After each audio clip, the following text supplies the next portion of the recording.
All right, advice. Bill, since you've given great advice on relationships in the past, I'm wondering if you can do it for me. I've been with this girl, this lady of mine for years, and we're planning on getting married. Oh, Jesus. We're both only 20 years old. I'm a college dropout since I'm certainly a more blue-collar individual. She is going to college to work with children. We both work full-time jobs, mine being the night shift in a warehouse selecting orders to go to individual stores, stressful and physically challenging. Hers being a phone answering day job from 8 to 5, working with customers in a graphic design shop, boring and easy. Okay. He's defined his job as stressful and physically challenging, and her job is boring and easy. Never underestimate how tedious a boring job can be. I'd rather do your job, walking around breaking balls. Look at his fucking shirt, dude. Fucking queer. Drive by on the fucking forklift, right? You guys start a softball league. You have a great time. Rather than sitting there having your ass fall asleep in a cubicle, listening to people bitch because they can't figure out how to work their set it and forget it. Grass is always greener, my friend. Why don't I shut my fucking pie hole and read the rest of this? All right. Since we started dating, she seemed to do everything to keep me interested. Make me breakfast in the mornings on some days, go to concerts with me when she didn't necessarily like the music. The whole works. But I've noticed that she's without question just been lacking in the care department. She just sits and watches TV every night and eats and complains about gaining weight.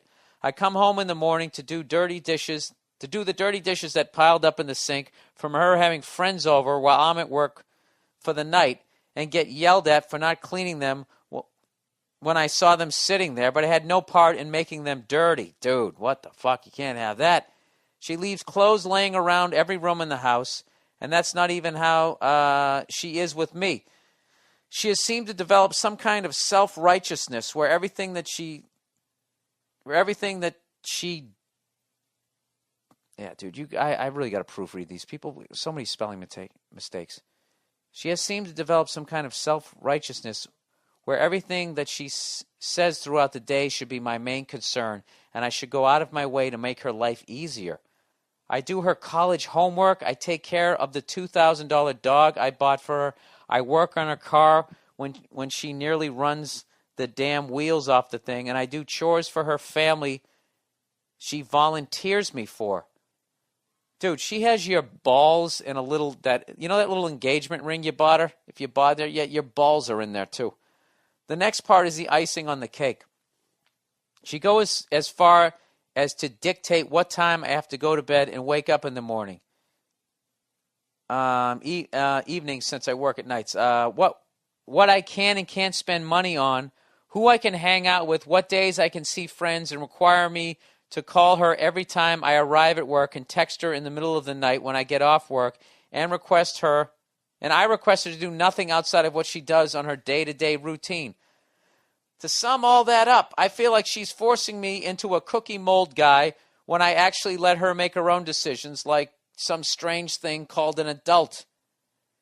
All right, I'm going to stop right here, dude, because this is just going to be more fucking misery. All right. This is what I've said this before on the podcast. You have to, I don't give a fuck how good the woman is that you're with. You really have to be careful because all this shit you see on TV where women are just constantly, there's all this fucking information out there about how guys are assholes to women. There's just reams of it. And there needs to be because guys are assholes to women. So women, I think, are more aware. Or at least they should be more aware because they got all these fucking goddamn shows with either from 1 to 4 twats sitting around bitching about guys and all the shit that we do.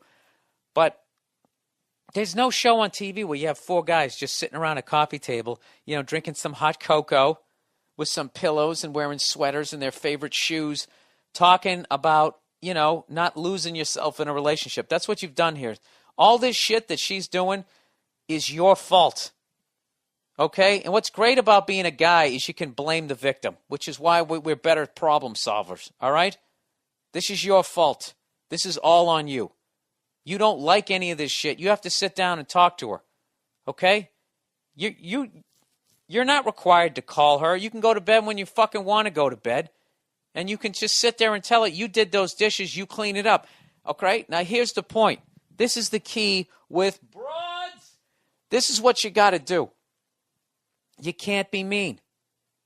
There's no reason to be mean here. There's no reason to yell. There's no reason to be angry. Okay? All three of those things is what she wants you to do. Because she knows, she's going to know she's fucking wrong. If you made the dishes dirty and every day you're telling me to clean them up, you treat me like I'm fucking Alice on the goddamn Brady Bunch. Everybody knows that that's fucking wrong. So what women do when they're fucking wrong is they try to make the argument about something else. All right? So she's going to do that anyways. So, but you're going to make it easy if you're angry and you yell at her and you call her fucking names. So what you got to do is you got to keep your fucking cool. That's what you got to do. Keep your fucking cool and say, listen, I worked all night. I don't think it's fair that you tell me to come home and I have to do these dishes when you made these dishes dirty yourself. I don't think it's fair to me to come home in the morning and have a sink full of dirty dishes that not only you and your friends made dirty. That's unacceptable to me that you want me to wash those. That's unacceptable. I'm not doing it. You have to wash those. I'll wash my dirty dishes. I'm not doing that. All right? And then let her flip out. Let her pout. Let her slam the fucking cabinets. Let her not fuck you. Just don't back down. Rub one out. Who gives a fuck? It's just an urge. You've already banged her. You're not missing anything. Who gives a fuck? But don't get angry. All right? And then just do to her what she did to you. Just reclaim that territory. You're not doing that. You're not doing that anymore. All right? Start with the fucking dishes. And then start with this, and you know, you can actually tag that argument. And just say, now that we're on this topic of discussing things, I'm going to go to bed when I want to go to bed. It makes me feel like a child when you're telling me when to go to bed. I know when to go to bed. All right, now that I've aired 2 complaints, how about you give me a couple of, you got anything you want to say to me?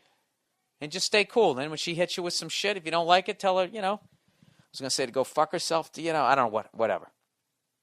You know what? Fuck that last advice. Just go with the dishes thing first. It's unacceptable. That's it. If you bring up something else, then it looks like you have all this resentful shit, and then she'll try and spin it like, well, if you're feeling all this, why didn't you fucking say anything? 'Cause you're a cunt.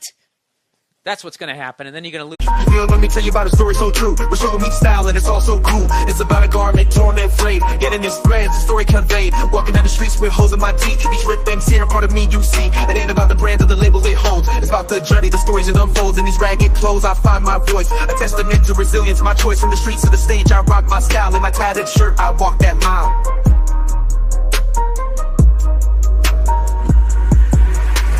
Ripped and torn, but still I stand in my ragged attire. I command, it's not just fabric, it's a statement I preach. In my threadbare garment I find my reach.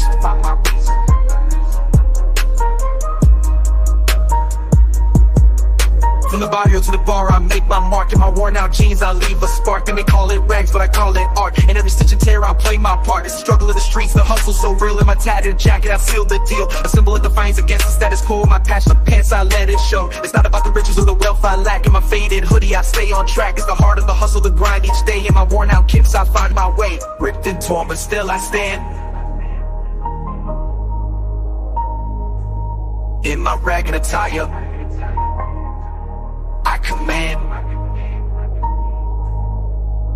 It's not just fabric, it's a statement I preach. In my threadbare garment I find my reach.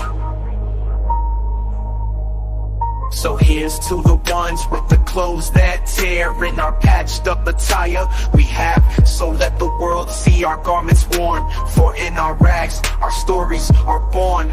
In the language of the streets we speak. In our torn up clothes we find our peak. Lose the argument, and then next thing you know, to make up for it, you're not going to be getting any pussy from her, and you're going to be doing a whole sink full of fucking dishes that you didn't dirty. All right, moving on. But, sir, you have all the power there. Just keep your fucking cool.